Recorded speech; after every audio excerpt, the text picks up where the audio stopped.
Hello everyone, welcome back to my channel. For today's project we are going to be doing some flower stamp embossing. Okay, so these are the stamps. I hauled these from Cherry on Top. I will leave these linked down below. So we have this detailed stamp and then the die cuts, because you know I've been collecting my die cuts. So once we heat emboss it is my idea. So we're gonna just have plain white cardstock, like 65-pound cardstock. So I have the embossing, the black, and before we cut them out, we will watercolor them. Okay, so I have this watercolor set that I also hauled from a Cherry on Top. So we're gonna watercolor them in bright colors. Then we're gonna cut them out. Okay, there goes the die. So there's the stamp block, here's the die. And then we have another die to play with. This one I also hauled from a Cherry on Top to cut out some butterflies. And then we're going to do probably like a mixed media background. You know, we'll paint it up.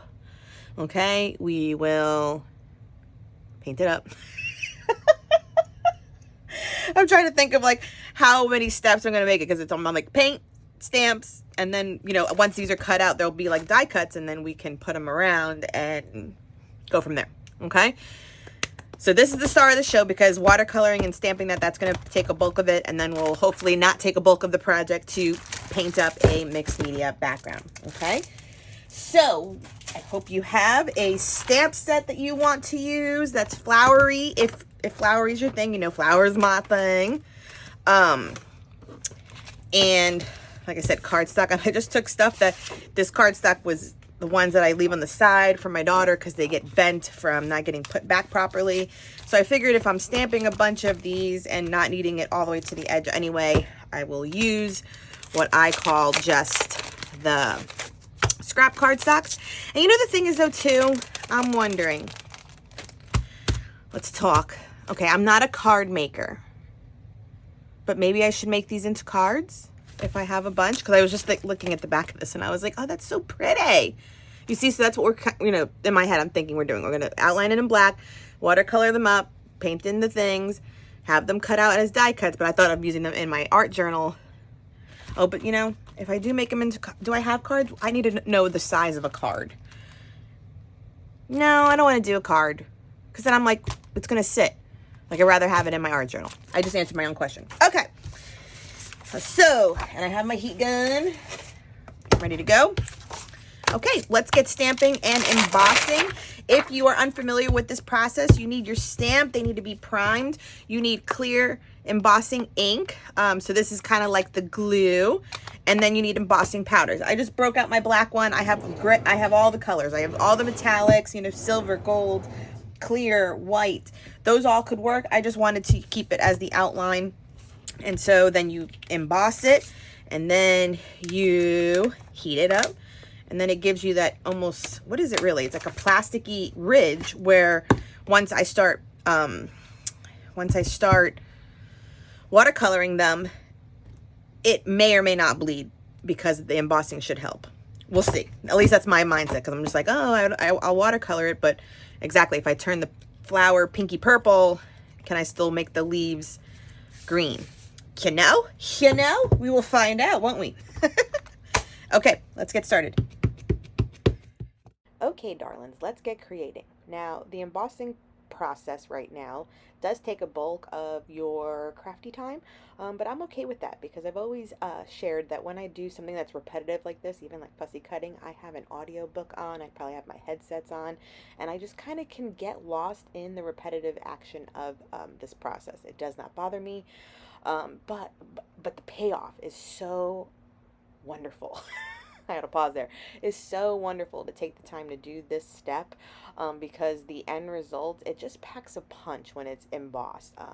I will say already, just as a like once I did all this embossing, to keep the colors separated when you watercolor also was effortless.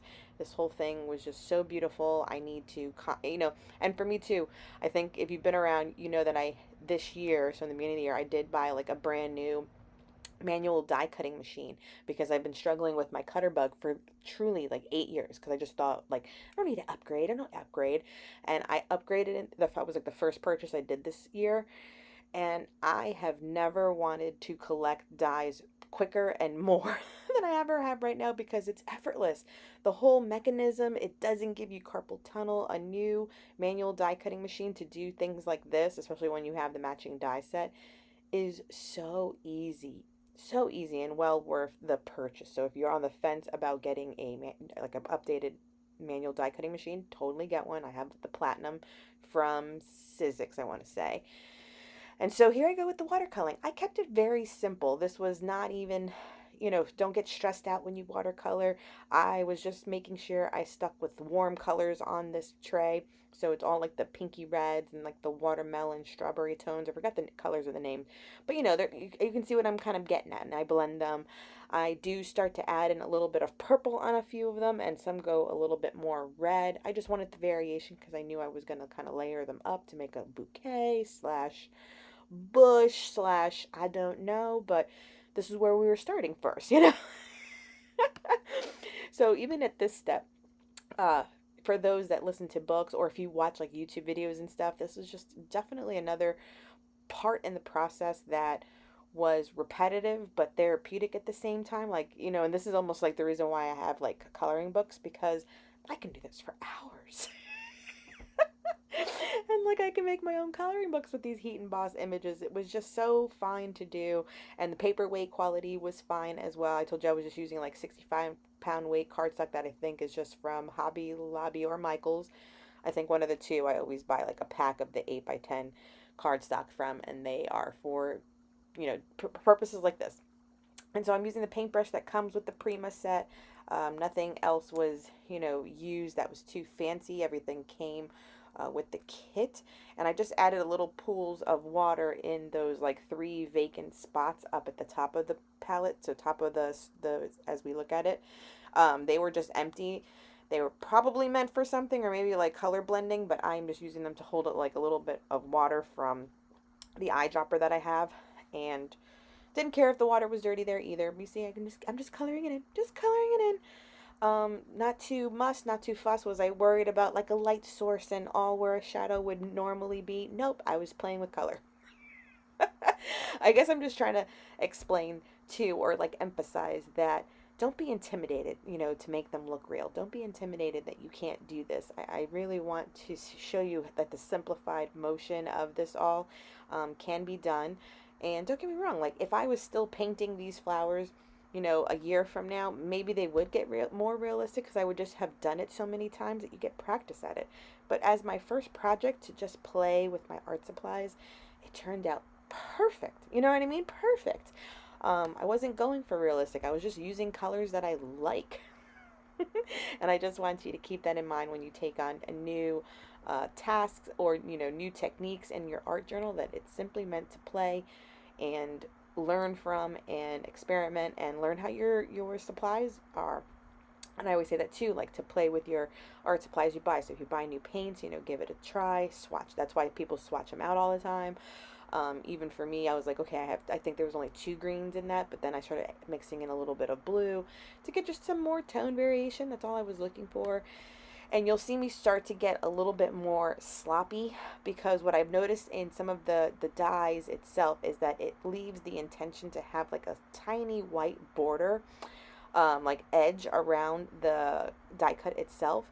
And in order to avoid that white look, I started painting outside the line, not caring, because I wanted that white border colored in with either the leaf color or more of the flower color, so that it just bled to the edge. I like that look better than having a stark white outline around these images. So once we get out this is my A5 size mixed media album or notebook or journal from Stamperia. I've been using this one multiple times on my channel. It is almost complete. I like the size. I already have a backup because I think I only have like maybe 4 projects left to fill this up, and then it'll be all complete. It's a great size. It's less intimidating. It's not as big as other journals can be. So again, that's comfortable size where you're not, I guess, overall intimidated. And I was going for this messy brushstroke. You saw that I didn't even put the paint on a palette. I just was like, we're just going to color. We're just going to add it. And it was a little bit of like, I forgot the color names, but you saw they were from Dilutions. It was, I think, I'm guessing on the names. I don't want to guess the names. But a blue tone, like a turquoisey teal, turquoisey blue tone, which those are probably the names. And then a true green, like a mowed grass kind of one. Then I have this stencil that I must have done off camera by accident. So the stencil is Dina Wakley. It looks like foliage. I used a mask and a little makeup brush is what I showed you. And then just some inexpensive craft paint in like a hunter green color, forest green color that I did off camera. I apologize for not filming that part. But you can see that I just kind of did a few on the bottom, a few on the top, and we're going from there. This was a stamp set from Tim Holtz that I did in my last haul. This was from his, I want to say, fall release. He has a lot of releases. It's not Halloween or Christmas or anything. It was the collection before that. And I just love, I am falling in love with all things Tim Holtz. I think he has obviously he does a whole vibe and grunge that I have an appreciation for now that I am, you know, getting back into my memory keeping. And then when I'm not memory keeping, I am definitely playing in my art journal, and I love the playtime in this journal, in this process. I have a few active ones. None of them are complete. I don't know if any of them will ever be complete, but a fun couple of sizes and or substrates to play with. And this one I just like going to because A, it's smaller, like I said, A5. B, it's white cardstock, which is important because some of the other ones start off like as cream, and I always wanted to start off white, so then I gesso them. And the size is good, the white is great, and it's smooth. That's also the thing. This is smooth white cardstock. The one that I played with a couple times on my channel with the Dina Wakley, if you remember my last one, I want to say, where it's very textured like canvas. It doesn't really stamp well. It doesn't take stencils well. So those things have to be considered when you are you know, playing with certain things, certain art supplies. But again, that only comes because I play with my supplies and I know what works. So I am taking also, it's called Signature Paint or Paint Signature. It's the new Alpha, also from the Tim Holtz collection. It's a perfect little alpha size. I think it's like a 1.5 inch. It's not a 2 inch so much. And I'm stamping out the word flourish with my flowers. I thought that was a nice little pun right there. You know, I was like a little word title or something. I was thinking of grow, and I think I had asked my daughter, she was standing next to me, she's 6 years old, and I was like, what do you think I should make this be with these flowers? And she doesn't know the word flourish, but she was just like, flowers. And so it comes along great. So I do put like a cluster on one side, a cluster on the other, and I do use those butterfly as accent pieces too. I cut out the detailed part of the die cut with black cardstock, and then I do the complete butterfly in just vellum, so that it has a little bit more ability to stand up from the bold background. And I simply love the way this came along. You'll see all the close-ups. I don't think I have an outro, so I'll just be wrapping it up here. So cut them all out. We glued them down and all the foliage. So it comes out great. And I love having, the butterflies on each side because it adds a little bit more of that black to balance it out. And it's just a really, really pretty, bold, bright page. And took some time, but the end, you know, the end result, isn't this just stunning? It's stunning. Stunning. Love it, love it, love it. I hope you learned a thing or two. I hope you found this inspiring. Please subscribe if you haven't done so, and give this video a thumbs up. Till next time.